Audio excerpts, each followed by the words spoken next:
Hi! Welcome to Foodie Galay! Bigyan natin na ibang buhay ang ating sausages or franks. Gawin natin itong medyo crispy. Mabilis lang siya, super dali. Kailangan lang natin siyang i-cut ng thin like this. Ganyan lang kasimple. So, pag na-cut mo na lahat yung franks mo or sausages, lagyan lang natin ng garlic powder, black pepper powder, some salt, and chili flakes. Or depende sa kung anong bet do sa panlasa mo or swak sa panlasa mo. So, para lang siyang marinate, ganyan. Marinate ko siya about 10 minutes para lang pumasok yung lasa niya.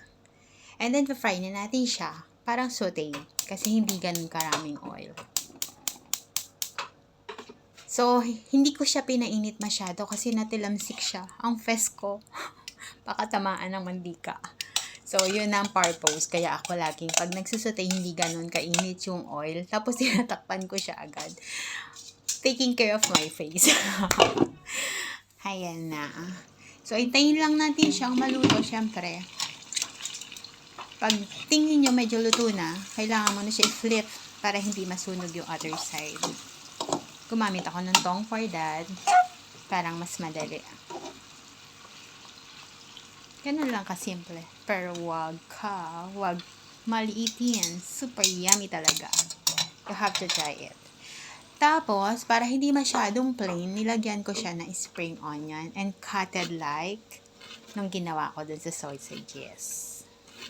Na diba, arte-arte. Yan, ganyan lang kasimple. Tapos, pwede mo na siya i-serve pagkaluto. Ako, kinain ko siya today with lettuce.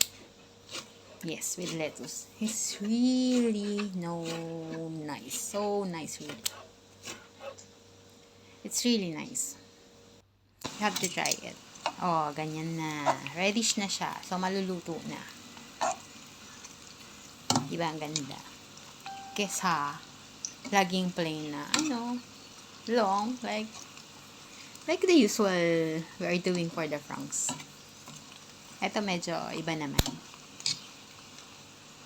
So, soon, lalagay na natin ang ating spring onions para may design. Makita naman, di ba?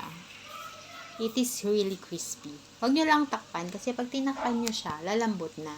Yaan mo lang na naka-open para crispy pa rin for serving. Hindi halata na favorite ko ang spring onion, di ba? Almost all of my recipe, kasali talaga ang spring onion. Binabalance niya yung umay kasi mabilis ako maumay. Thank you for watching!